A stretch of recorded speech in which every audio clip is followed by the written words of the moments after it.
एक बहुत छोटा सा सवाल उनसे, इलेक्शन कमीशन से, हालांकि उनके पास कोई जवाब नहीं है, पर फिर भी मैं कहता हूं, क्या इलेक्शन कमीशन जिन लोगों को डेमोन्स्ट्रेशन करके दिखा रहा है, दिखाने से पहले यह बताता है कि ये ईवीएम मशीन की जो तकनीक है वो क्या है? ये बताता है कि ये तकनीक कैसे काम करती है, ये बताता है कि इसमें किस तरह से मैनिपुलेशन हो सकती है या नहीं हो सकती, बताता है। क्या ये बताता है कि ये जो मशीनें हैं ये कहां से सर्टिफाइड हैं? संविधान का अनुच्छेद 19 और संविधान का अनुच्छेद 21 इस देश के हर नागरिक को, हर किसी को, 140 करोड़ नागरिकों को अधिकार देता है कि वो कभी भी कहीं भी शांतिपूर्वक तरीके से, संवैधानिक तरीके से, लोकतांत्रिक तरीके से, बिना किसी हथियार के अपनी बात रख सकता है, प्रदर्शन कर सकता है। यह संविधान, तो धारा 144 संविधान के ऊपर थोड़ी है, संविधान ऊपर है। बावजूद उसके हम कानून के मानने वाले हैं। हमने किसी ने किसी भी तरह का कानून के विरुद्ध जाके काम करने की हालांकि था नहीं, फिर भी हमने उनकी बात मानी। तो उन्होंने क्या, जो मैं आपके सामने बात रखना चाहता हूं वो 2-3 बातें हैं साथियों।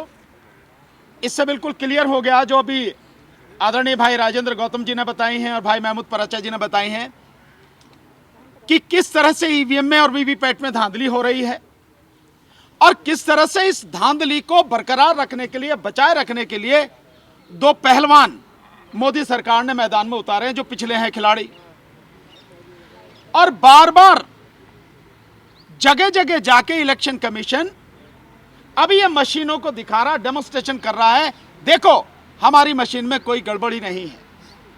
मेरा एक बहुत छोटा सा सवाल उनसे, इलेक्शन कमीशन से, हालांकि उनके पास कोई जवाब नहीं है, पर फिर भी मैं कहता हूं, क्या इलेक्शन कमीशन जिन लोगों को डेमोन्स्ट्रेशन करके दिखा रहा है, दिखाने से पहले यह बताता है कि ये ईवीएम मशीन की जो तकनीक है वो क्या है?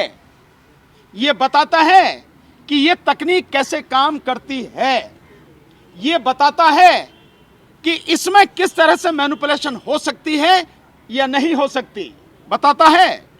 क्या ये बताता है कि ये जो मशीनें हैं ये कहां से सर्टिफाइड हैं, किस जगह से सर्टिफाइड हैं? आप अगर खाने की चीज लेने जाते हो तो उस पर IFSSI का निशान होता है, होता नहीं होता? FSSI का निशान होता है नहीं होता, बाकायदा उसकी मोहर लगी, यानी वहां से सर्टिफाइड है।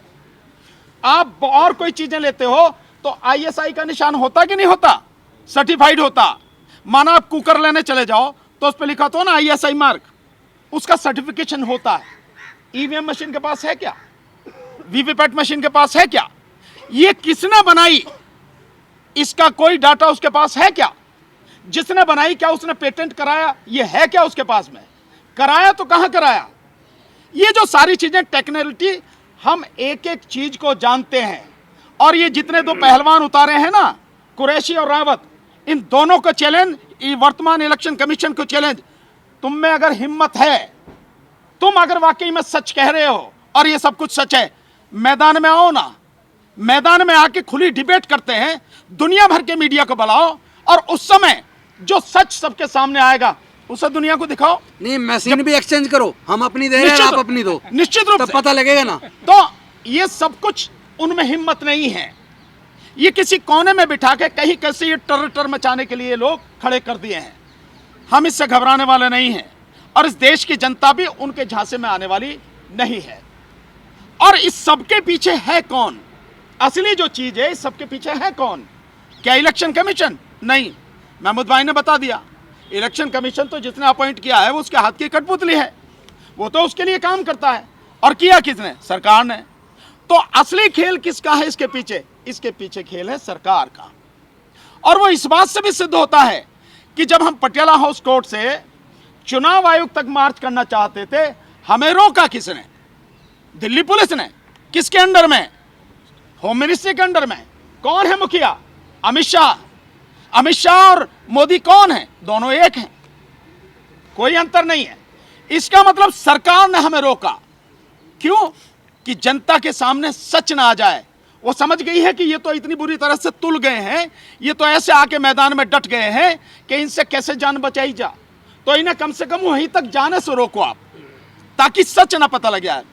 और यही चीज हुई परसों। परसों हम कर रहे थे, क्या अपराध था हमारा? कोई अपराध नहीं।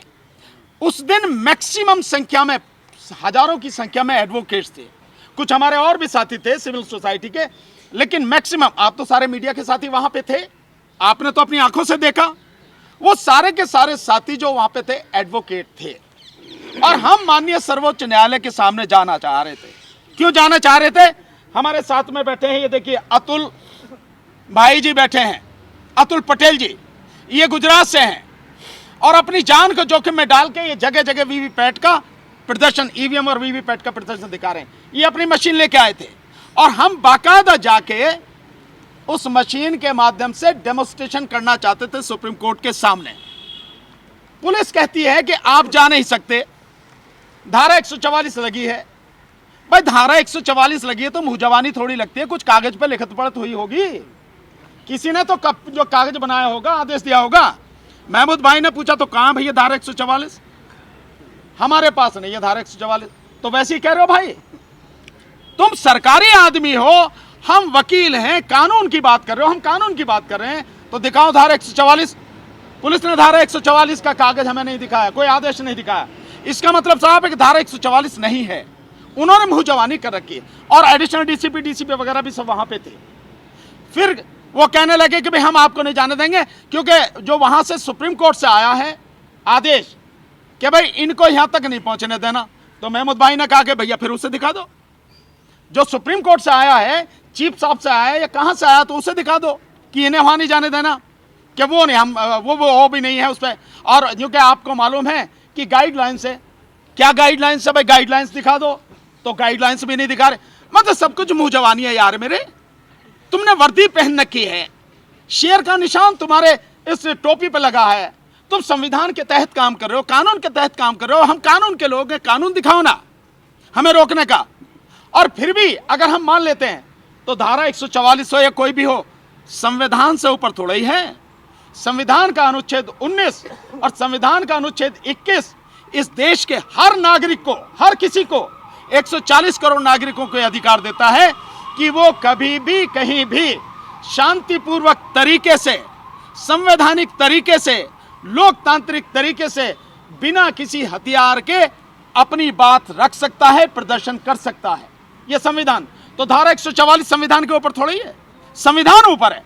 बावजूद उसके हम कानून के मानने वाले हैं। हमने किसी न किसी भी तरह का कानून के विरुद्ध जाके काम करने की हालांकि था नहीं, फिर भी हमने उनकी बात मानी। तो उन्होंने क्या कहा हमसे, अब आप देखिए कि क्या चालबाजी शुरू होती है सरकार का। आप देखिए हिसाब किताब कैसे चल रहा है और कितनी अंदर से डरी हुई है। उन्होंने कहा कि भाई 4 आदमी चलो, हम सुप्रीम कोर्ट आपको लेके चल रहे हैं। हमने कहा चल भैया। तो हम 5 आदमी हो गए। एक मैं था, एक महमूद भाई, एक हमारे सत्यप्रकाश जी एडवोकेट, एक हमारे साथी मुकेश राजपूत एडवोकेट, और एक आदमी हमारे साथ दीवान सिंह एडवोकेट। हम पांचों को आप सब ने रिकॉर्ड किया, गाड़ी में बिठा के हमें ले गए। अब जब पहुंचे सुप्रीम कोर्ट के सामने तो बड़ी मजेदार बात होती है। वो जो बेचारे 3-4 पुलिस वाले थे वो कह रहे उतारो भाई, गाड़ी रोक ली वहां। तभी कोई फोन आता है, मुझे पता नहीं कहां से आता, ऊपर से आता, क्योंकि आजकल तो ऊपर से आते ना, तो ऊपर से आया होगा। तो वो फोन आया और उन्होंने कहा कि भाई इन्हें मंदिर मार्ग लेके जाओ। हमने कहा भाई यहाँ की बात हुई थी, अब मंदिर मार्ग। तो हमारा अपहरण करके, इसे अपहरण कहेंगे कानून की भाषा में, हमारा अपहरण करके हमें धोखा देके 420 हुई, चीटिंग की हमारे साथ। सो हमें कह के सुप्रीम कोर्ट, और वहां से उठा के ले गए हम मंदिर मार्ग थाने। 1.5 घंटे रखा और उसके बाद छोड़ा, और उसके बाद हमने सारी बातें सबको बताई। तो ये सब कौन करा रहा है? सरकार। बेईमान कौन है? ये तो ईमानदार कह रहे हैं, मैं तो सीधे सीधे कह रहा हूं, बेईमान कौन है? सरकार। और सरकार किसकी है? कौन चला रहा? एक ही आदमी तो है, देश का प्रधानमंत्री नरेंद्र मोदी। बेईमान असली वो है, वो जो सच सामने नहीं आने देता। तो वो जो सारी चीजें हैं, सब कुछ लगातार हो रही हैं, और सरकार अंदर से बहुत डरी हुई है। और लोगों का रेस्पॉन्स, मैं धन्यवाद आपको बार बार देता हूं कि आप जिस तरह से हमारी बात को लोगों तक पहुंचा रहे हो। लोगों का रेस्पॉन्स इतना जबरदस्त है कि हमारा जो फोन है वो हर समय एंगेज आ रहा है, इतने फोन लगातार आ रहे हैं, ठीक है ना। बाकी उसके विषय में क्या करना हमारे आदरणीय डीसी कपिल साहब सारी चीज बताएंगे, पर मैं एक चीज आपके सामने सिर्फ रखना चाहता हूं। हमारा प्रोग्राम अब इसके साथ साथ जो आगे चलेगा, इस समय 17 तारीख से यानी कल से जो प्रोग्राम हमने बताया था कि जो ज्ञापन देना है राष्ट्रपति को, वो 17 तारीख से सिग्नेचर करा के 25 तारीख को मतदाता दिवस पर हर जिले में देना है। लेकिन हमारे कुछ साथियों ने अभी से देना शुरू किया, उसके विषय में हिजम राजेंद्र सिंघा साहब के कहां कहां दिया जा चुका है वो बताएंगे आपको। लेकिन मैं उससे आगे की जो बता रहा हूं कि आगामी जो हमारा प्रोग्राम है वो आपको और पूरे देश में लोगों को जाना बहुत जरूरी है। और इस बात को जितनी भी हमारी स्टेट की यूनिट हैं, जितने भी देश भर में जिलों में और लोकसभाओं में हमारे साथी हमें देख रहे हैं, हमारे साथ जुड़ रहे हैं, ये उन सबसे हमारा निवेदन है कि वो तैयारी इसके हिसाब से करें जो आगामी प्रोग्राम हमारा होने वाला है। मैं बता देता हूँ वो तो जो प्रोग्राम है कपिल जी बता देंगे प्रोग्राम के विषय में उसको 31 की को छोड़ देता हूँ, बाकी वो बता देता हूँ, ठीक है। हमारी जो नेशनल लेवल पे हर स्टेट में उनकी राजधानियों में जो मीटिंग शुरू होंगी वो 27 तारीख से शुरू हो रही हैं, 26 तारीख के बाद, क्योंकि 26 तारीख का गणतंत्र दिवस है, हम उसके विषय में कहीं नहीं चाहते कि कोई किसी तरह की कोई बात हो, तो वो 27 तारीख से शुरू हो रहा है। हो सकता है इन डेट में हमें थोड़ा बहुत आगे पीछे करना पड़े, लेकिन ये टेंटेटिव जो प्रोग्राम है वो ये है 27 जनवरी को हैदराबाद में हमारी बड़ी मीटिंग होगी इस ईवीएम के मसले को लेकर। 28 जनवरी को राजस्थान में गुजरात में राजकोट में हमारी मीटिंग होगी इस ईवीएम को लेकर, वहां और बड़ा प्रोग्राम है। 29 तारीख को हमारी मुंबई में मीटिंग होगी, तो मुंबई के जो साथी हैं वो सब इसके माध्यम से जो खबर आ रही है पहुंचेगी आप तक, तैयारी करें, राजकोट वाले भी तैयारी करें, हैदराबाद वाले भी साथी तैयारी करें। 30 तारीख को हम लोग बेंगलोर में हमारा प्रोग्राम रहेगा। इसके बाद 2 तारीख को हरियाणा रोहतक में हमारा प्रोग्राम रहेगा। इसके बाद 4 तारीख को उत्तर प्रदेश में लखनऊ में हमारा प्रोग्राम रहेगा। इसके बाद 6 तारीख को मध्य प्रदेश में भोपाल में हमारा प्रोग्राम रहेगा। इसके बाद 8 तारीख को राजस्थान जयपुर में हमारा प्रोग्राम रहेगा। और उसके बाद दिल्ली में 11 फरवरी को, यानी 11 फरवरी को जो प्रोग्राम होगा वो दिल्ली में होगा। और दिल्ली में इस बार ऐतिहासिक प्रोग्राम होगा, जो अब तक नहीं हुआ है। वो प्रोग्राम इस ईवीएम को लेकर दिल्ली में जबरदस्त तरीके से होगा। बस इतना ही मुझे बताना है, और इसके बाद जो आगे की सारी चीजें हैं वो आदरणीय डीसी कपिल साहब, हाँ, फोन के विषय में आप बताएंगे ना कि किस तरह से चल रहा और कैसे उसको क्या। तो डीसी कपिल साहब जो फोन हमारा मिस कॉल वाला है और जो सारी चीजें। नेशनल दस्तक की आपसे गुजारिश है कि अगर इसको बचाना चाहते हैं तो नेशनल दस्तक को सब्सक्राइब करने के लिए रेड कलर के सब्सक्राइब बटन को दबाएं, फिर बेल आइकन की घंटी दबाएं। नेशनल दस्तक को बचाने के लिए बहुत जरूरी है कि हर खबर को शेयर करें, लाइक करें, कमेंट जरूर करें।